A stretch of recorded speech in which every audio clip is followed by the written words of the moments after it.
नमो भगवते वासुदेवाय। हरे कृष्ण राधे राधे। नमस्कार बंधुरा, आशा करी श्रीकृष्णेर कृपाय आपनारा सकले भालो आछेन। बंधुरा आज आपनादेर जानाबो 8टी संकेत जा भगवान आमादेर दिए थाकेन। এই সংকেতগুলি যদি বৈশাখ মাসে আপনি পান তাহলে বুঝে নেবেন শ্রীকৃষ্ণের কৃপা আপনি অতি শীঘ্রই পেতে চলেছেন। কারণ বৈশাখ মাস হলো স্বয়ং শ্রীহরি বিষ্ণুর মাস। তাই এই সংকেতগুলি যদি পান তাহলে অবহেলা করবেন না। এই সংকেতগুলি শোনার পর অনেকের মনে হতে পারে যে এই সংকেতের কিছু কিছু সংকেত সে তো পেয়েছে কিন্তু তার ভাগ্য তো পরিবর্তন হয়নি। যদি এটা মনে হয় বন্ধুরা, তাহলে আপনাদের উদ্দেশ্যে বলবো, আমরা সারা বছরই এই ধরনের জিনিস হয়তো পারিপার্শ্বিক দেখতে পাই, কিন্তু বন্ধুরা আমাদের জেনে রাখা উচিত যে আমাদের পারিপার্শ্বিক কিছু জিনিস ঘটে সেটা সর্বদা সংকেত হয় না। তাই এইগুলিকে দুই ভাগে ভাগ করা যেতে পারে। এক হলো সাধারণ সংকেত আর দুই হলো দৈব সংকেত। বন্ধুরা আর আপনাদের জেনে রাখা দরকার যে যদি বৈশাখ মাসে আপনি এই সংকেতগুলি পান তাহলে বুঝে নেবেন এটা কোনো সাধারণ সংকেত নয়, এটা অবশ্যই এক দৈব সংকেত। আর বন্ধুরা প্রায় প্রত্যেক ব্যক্তি এই ভুলটি করেন। তারা ভাবেন এটা কোনো সংকেত কি করে হতে পারে এবং এটাকে এড়িয়ে যান। আর যারা এটাকে বোঝেন বা বোঝার চেষ্টা করেন তারা দেখবেন বৈশাখ মাসের এই সংকেতগুলির উপর ভিত্তি করে সারা বছরই ধনসম্পদ অর্জন করতে সক্ষম হন ও তাদের সমস্ত সমস্যা, সেটা হতে পারে আর্থিক, পারিবারিক বা মানসিক সমস্যা, এই সংকেতগুলির দ্বারা তারা তাদের এই সমস্ত সমস্যা কাটিয়ে উঠতে সক্ষম হন। তাই বন্ধুরা সম্পূর্ণ ভিডিওটি একবার মন শান্ত রেখে দেখুন, আপনি সঠিক রাস্তা অবশ্যই খুঁজে পাবেন। আর বন্ধুরা আপনি যদি শ্রীকৃষ্ণের ভক্ত হন তাহলে ভিডিওটি একটি লাইক করে কমেন্টে জয় শ্রীকৃষ্ণ লিখে যাবেন। আর আমাদের চ্যানেলে নতুন হলে চ্যানেলটি সাবস্ক্রাইব করে রাখবেন যাতে এই ধরনের তথ্যমূলক ভিডিও আপনি সবার প্রথম পেতে পারেন। তাহলে চলুন জেনে নেওয়া যাক সেই সংকেতগুলি কি কি। বন্ধুরা আমাদের সনাতন ধর্মে সময়কে খুবই শক্তিশালী বলে গণ্য করা হয়। আর সময়ের সাথে সাথে মানুষকে খুশি, দুঃখ, লাভ, লোকসান এবং জন্ম মৃত্যুর সঙ্গে পরিচয় করায়। বন্ধুরা আপনারা হয়তো অনেকেই দেখেছেন যে সময় মানুষকে অনেক কিছুই শিখিয়ে যায়। সময়ের চাকা রাজাকে যেমন ফকির বানিয়ে দেয়, আবার ফকিরকে রাজাও করে দেয়। আর এটা মানা হয় সময়ের জন্যই মানুষের জীবনে কখনো সুখ ও কখনো দুঃখ দেখা দেয়। কিন্তু আপনি কি কখনো ভেবে দেখেছেন আপনার জীবনে শুভ সময় কবে আসবে? এটা আগে থেকে কিভাবে জানা যাবে? বন্ধুরা স্বয়ং শ্রীকৃষ্ণ নারদমণিকে এই প্রসঙ্গে বলেছেন যে প্রকৃতি আমাদের এই সংকেতগুলি প্রদান করে থাকে। বন্ধুরা তাই এই নতুন পবিত্র বছরে বৈশাখ মাসে এই সংকেতগুলি যদি পান তাহলে আপনি সম্পূর্ণ নিশ্চিত হয়ে যান যে ভগবানের কৃপায় আপনার ভালো সময় আসতে চলেছে। বন্ধুরা সবার প্রথমে যে সংকেতটির কথা বলবো তা হলো বাড়িতে যদি অধিক মাত্রায় কালো পিঁপড়ের আগমন ঘটে থাকে তাহলে এই বিষয়টিকে অত্যন্ত শুভ বলে গণ্য করা হয়। বলা হয় কালো পিঁপড়ের আগমন মা লক্ষ্মীর আগমনকে চিহ্নিত করে। তাই যদি বাড়িতে সারিবদ্ধভাবে কালো পিঁপড়ে দেখতে পান তাহলে অবশ্যই আটার সঙ্গে চিনি মিশিয়ে তাদেরকে খেতে দিন। আর আপনার ঠাকুর ঘরে, তুলসী মঞ্চে বা রান্নাঘরে যদি এই কালো পিঁপড়ের আগমন ঘটে তা আপনার ও আপনার পরিবারের সুখ, শান্তি ও সমৃদ্ধির ইঙ্গিত বহন করে। দ্বিতীয় সংকেত বন্ধুরা, দ্বিতীয় যে সংকেতটি হলো তা হলো পূজার সময়ে যদি আপনার চোখ দিয়ে জল আসে অথবা আপনার শরীরে যদি এক অন্য অনুভূতি অনুভব করেন তাহলেও বুঝবেন ভগবান আপনার সহায় হবেন।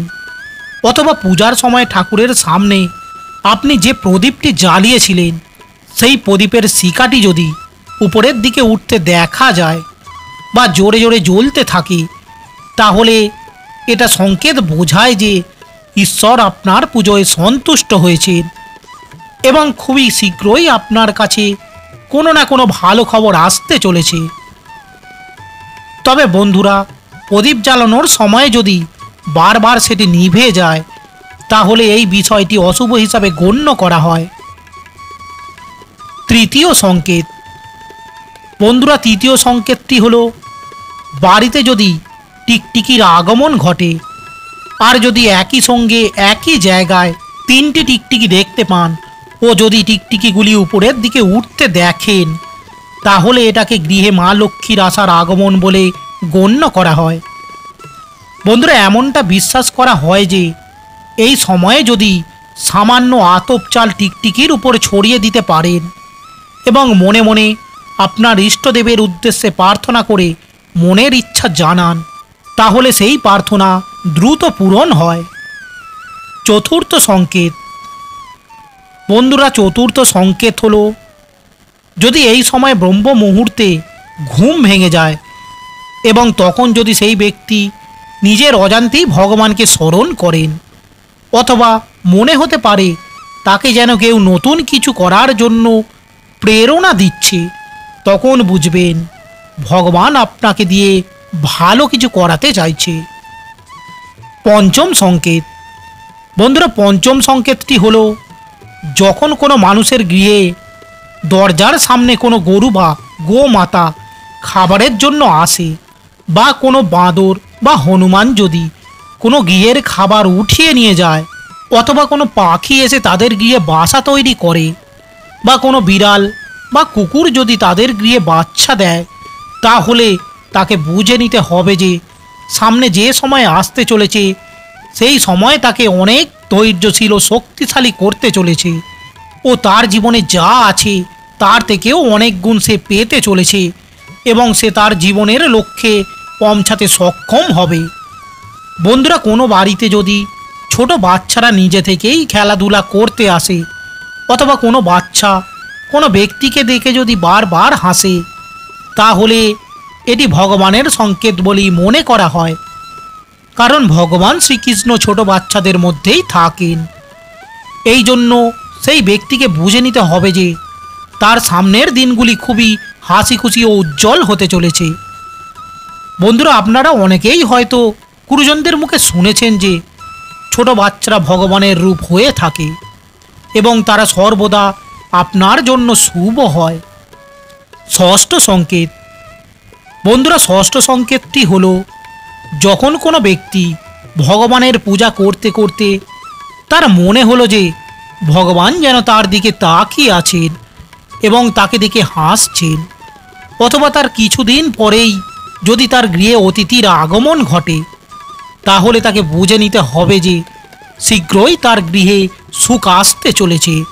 এছাড়াও যখন কোনো মহিলার বাম চোখ ও পুরুষদের ডান চোখ লাফাতে থাকে তখন তাদের বুঝে নেওয়া উচিত তাদের ভালো সময় শুরু হতে চলেছে। সপ্তম সংকেত। বন্ধুরা, সপ্তম সংকেত সম্বন্ধে ভগবান শ্রীকৃষ্ণ বলেছেন যে যখন কোনো ব্যক্তি সকালবেলায় শুভ কাজ করতে বেরোচ্ছেন তখন তারা যদি রাস্তায় গোমাতার দেখা পান অথবা কোনো দেবদেবীর মূর্তির দেখা পান বা কোনো দুস্থ সাধুর আশীর্বাদ প্রাপ্ত হন তাহলে এই ব্যক্তিকে এটা বুঝে নেওয়া উচিত উনি যে কাজের জন্য গৃহ থেকে বেরোচ্ছেন সেই কাজটিতে তিনি সফল হবেই হবেন। অষ্টম সংকেত। সর্বশেষে শ্রীকৃষ্ণ নারদমণিকে বললেন যদি কোনো ব্যক্তি সন্ধ্যাবেলায় কোনো ব্যক্তি যদি অন্য কোনো ব্যক্তির দ্বারা দুধ বা জল ভরা পাত্র প্রাপ্তি হয় অথবা কেউ তাকে সেই সময় মিষ্টান্ন প্রদান করেন তাহলে সেই ব্যক্তিকে বুঝে নেওয়া উচিত তার শুভ সময় শুরু হতে চলেছে। আবার শ্রীকৃষ্ণ এও বলেছেন যদি প্রাতকালে কোনো ব্যক্তি রাস্তায় বেরিয়ে যদি দেখেন দুটি সাপ শঙ্খ করছে তাহলে তার উদ্দেশ্যে প্রণাম জানিয়ে মনের কথা বলুন, তাহলে দেখবেন আপনার গিয়ে সুখ ও শান্তি ফিরে আসবেই। বন্ধুরা, এই সংকেতগুলির মধ্যে কোনো একটি সংকেত কি আপনি পেয়েছেন? তাহলে বৈশাখ মাসে অন্তত এগুলি অবহেলা করবেন না। আর আপনি এর মধ্যে কোন সংকেত পেয়েছেন তা কমেন্ট বক্সে অবশ্যই জানাবেন। আর যদি এই রকমটা হয়ে থাকে তাহলে পূর্ণ বিশ্বাস রাখুন আপনার ভালো সময় আসবেই আসবে। আশা করি বন্ধুরা আজকের ভিডিওটি আপনাকে সমৃদ্ধ করতে পেরেছে। ভালো লাগলে ভিডিওটি একটি লাইক করবেন ও আপনজনদের উদ্দেশ্যে শেয়ার করবেন ও এই ধরনের তথ্যমূলক ভিডিও পেতে চ্যানেলটি সাবস্ক্রাইব করে রাখবেন ও পাশে থাকা বেল আইকনটি প্রেস করে রাখবেন। সকলেই ভালো থাকবেন, সুস্থ থাকবেন এই কামনা করে আজকের ভিডিওটি এখানেই শেষ করলাম। জয় শ্রীকৃষ্ণ। রাধে রাধে।